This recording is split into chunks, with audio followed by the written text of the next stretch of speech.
ದುನಿಯಾ ವಿಜಯ್ ಅಭಿನಯದ ಭೀಮಾ ಸಿನಿಮಾದ ಟ್ರೈಲರ್ ಬಿಡುಗಡೆಯಾಗಿದೆ. ಪಕ್ಕಾ ಮಾಸ್ ಅಂಡ್ ಆಕ್ಷನ್ ಮೂಲಕ ಅಬ್ಬರಿಸಿರುವ ವಿಜಯ್ ಸಲಗಾ ನಂತರ ಮತ್ತೊಂದು ಬಿಗ್ ಹಿಟ್ ನೀಡುವ ಸೂಚನೆ ನೀಡಿದ್ದಾರೆ. ಮಿಡಲ್ ಕ್ಲಾಸ್ ಹುಡುಗರು ಮತ್ತು ಹುಡುಗಿಯರು ಕೆಟ್ಟ ಅಭ್ಯಾಸದಿಂದ ಹೇಗೆ ಹಾಳಾಗುತ್ತಿದ್ದಾರೆ ಎನ್ನುವ ಸಂದೇಶವುಳ್ಳ ಕಥೆಯನ್ನ ಹೇಳ ಹೊರಟಿರುವ ನಿರ್ದೇಶಕ ನಟ ದುನಿಯಾ ವಿಜಯ್ ಸಖತ್ ಮಾಸ್ ಡೈಲಾಗ್ಗಳ ಜೊತೆ ಫೈಟ್ಗಳ ಮೂಲಕ ಜನರನ್ನ ರಂಜಿಸುವುದು ಫಿಕ್ಸ್ ಎನ್ನುತ್ತಿದೆ ಗಾಂಧಿನಗರ. ಸದ್ಯ ಬಿಡುಗಡೆಯಾಗಿರುವ ಟ್ರೈಲರ್ ಬಗ್ಗೆ ಉತ್ತಮ ಪ್ರತಿಕ್ರಿಯೆ ಇದ್ದು ಸ್ಯಾಂಡಲ್ವುಡ್ಗೆ ಈ ವರ್ಷ ಬಿಗ್ ಹಿಟ್ ನೀಡಲಿದೆ ಎಂಬ ಮಾತುಗಳು ಕೇಳಿಬರ್ತಿದೆ. ನಟ ದುನಿಯಾ ವಿಜಯ್ ಭೀಮಾ ಚಿತ್ರದ ಡೈರೆಕ್ಟರ್ ಆಗಿದ್ದು ಚಿತ್ರದಲ್ಲಿ ರೌಡಿಸಂ ಮಾತ್ರವಲ್ಲದೆ ಒಂದೊಳ್ಳೆ ಮೆಸೇಜ್ ನೀಡುವ ಉದ್ದೇಶದಿಂದ ಚಿತ್ರವನ್ನ ಸಿದ್ಧಪಡಿಸಿದ್ದಾರೆ. ಅಲ್ಲದೆ ಚಿತ್ರದಲ್ಲಿ ಭೀಮನಾಗಿ ಸಹ ಅಬ್ಬರಿಸಲಿದ್ದಾರೆ. ಭೀಮಾ ಸಿನಿಮಾದ ಮೂಲಕ ಇಂದಿನ ಯುವಕರಿಗೆ ದಾರಿದೀಪ ಆಗುವ ಒಂದಷ್ಟು ವಿಚಾರಗಳನ್ನ ದುನಿಯಾ ವಿಜಯ್ ಹೇಳ ಹೊರಟಿರುವುದು ಟ್ರೈಲರ್ನಲ್ಲಿ ಪ್ರಮುಖವಾಗಿ ಕಂಡುಬರುತ್ತಿದೆ. ಇನ್ನು ಟ್ರೈಲರ್ ಮೂಲಕ ವಿಜಯ್ ಚಿತ್ರದಲ್ಲಿ ಡ್ರಗ್ಸ್, ಗಾಂಜಾ ಸೇರಿದಂತೆ ಕೆಲ ಮಾದಕ ವಸ್ತುಗಳಿಂದ ಈಗಿನ ಯುವ ಜನತೆ ಹೇಗೆ ಹಾಳಾಗುತ್ತಿದೆ ಎಂಬ ವಿಚಾರವನ್ನೇ ಪ್ರಮುಖ ಎಳೆಯನ್ನಾಗಿಟ್ಟುಕೊಂಡು ಸಿನಿಮಾ ಇರಲಿದೆ ಎಂಬ ಹಿಂಟ್ ನೀಡಿದ್ದಾರೆ.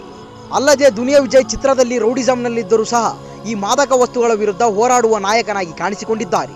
ಭೀಮಾ ಸಿನಿಮಾದಲ್ಲಿ ಮಾಸ್ತಿ ಡೈಲಾಗ್ ಇವೆ. ದುನಿಯಾ ವಿಜಯ್ ಸೂಪರ್ ಆಕ್ಷನ್ ಮೂಲಕ ಅಬ್ಬರಿಸಿದ್ದಾರೆ. ಇನ್ನು ಚಿತ್ರದಲ್ಲಿ ಹೊಸಬರ ದೊಡ್ಡ ದಂಡೇ ಇದೆ. ಇದರ ಜೊತೆಗೆ ಚರಣ್ ರಾಜ್ ಸಂಗೀತ ಮೋಡಿ ಜಾಸ್ತಿನೇ ಇದೆ. ಭೀಮಾ ದುನಿಯಾ ವಿಜಯ್ ನಿರ್ದೇಶಿಸಿರುವ 2ನೇ ಸಿನಿಮಾ ಆಗಿದ್ದು ಸಾಕಷ್ಟು ಸಮಯ ತೆಗೆದುಕೊಂಡು ಈ ಸಿನಿಮಾವನ್ನ ದುನಿಯಾ ವಿಜಯ್ ಕಟ್ಟಿದ್ದಾರೆ. ಈ ಹಿಂದೆ ಸಲಗ ಸಿನಿಮಾ ಮೂಲಕ ಗೆಲುವು ಕಂಡಿರುವ ದುನಿಯಾ ವಿಜಯ್ ಈ ಬಾರಿ ಮತ್ತೊಂದು ಗೆಲುವಿನ ಭರವಸೆಯಲ್ಲಿದ್ದು ಅದೇ ಭರವಸೆಯಲ್ಲಿ ಸಿನಿಮಾದ ಟ್ರೈಲರ್ ಅನ್ನ ಇಂದು ಬಿಡುಗಡೆ ಮಾಡಿದ್ದಾರೆ. ಸಲಗದ ರೀತಿಯಲ್ಲಿಯೇ ಇದು ಸಹ ರೌಡಿಗಳನ್ನ ಹೆಚ್ಚು ಹತ್ತಿರದಿಂದ ನೋಡುವ ಕಥೆಯಂತೆ ತೋರುತ್ತಿದೆ.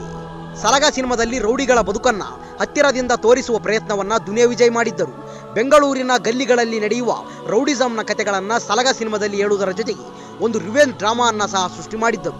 ಈಗ ಬಿಡುಗಡೆಯಾಗಿರುವ ಭೀಮಾ ಸಿನಿಮಾದ ಟ್ರೈಲರ್ನಲ್ಲಿಯೂ ಸಹ ಅಲ್ಲಲ್ಲಿ ಸಲಗದ ಛಾಯೆ ಕಾಣುತ್ತಿದೆ. ಇದು ಸಹ ಬೆಂಗಳೂರಿನ ಕರಾಳ ಗಲ್ಲಿಗಳ ಕಥೆಯೇ ಎಂಬುದನ್ನಂತೂ ಟ್ರೈಲರ್ ಸಾರಿ ಹೇಳುತ್ತಿದೆ. ಜೊತೆಗೆ ಸ್ವಲ್ಪ ನಾಯಕನ ವೈಭವೀಕರಣವೂ ಇದ್ದಂತೆ ತೋರುತ್ತಿದೆ. ಭೀಮಾ ಸಿನಿಮಾದಲ್ಲಿ ಖಳನಾಯಕನ ಪಾತ್ರದಲ್ಲಿ ಡ್ರ್ಯಾಗನ್ ಮಂಜು ಅಬ್ಬರಿಸಿದ್ದಾರೆ. ಹೊಸಬರಂತೆ ಕಂಡರೂ ಅವರ ಪಾತ್ರಾಭಿನಯ ಮೆಚ್ಚುವಂತಿದೆ. ಸದ್ಯ ಆಗಸ್ಟ್ 9ರಂದು ಭೀಮಾ ಸಿನಿಮಾ ರಾಜ್ಯಾದ್ಯಂತ ಬಿಡುಗಡೆಯಾಗಲಿದೆ. ಈ ವಿಡಿಯೋ ಇಷ್ಟವಾದಲ್ಲಿ ನಮ್ಮ ಚಾನಲ್ ಲೈಕ್ ಮಾಡಿ, ಶೇರ್ ಮಾಡಿ, ಸಬ್ಸ್ಕ್ರೈಬ್ ಮಾಡಿ ಅಂತ ಹೇಳ್ತಾ ಅಲ್ಲಿಯವರೆಗೂ ಟೇಕ್ ಕೇರ್, ಬಾಯ್ ಫ್ರೆಂಡ್.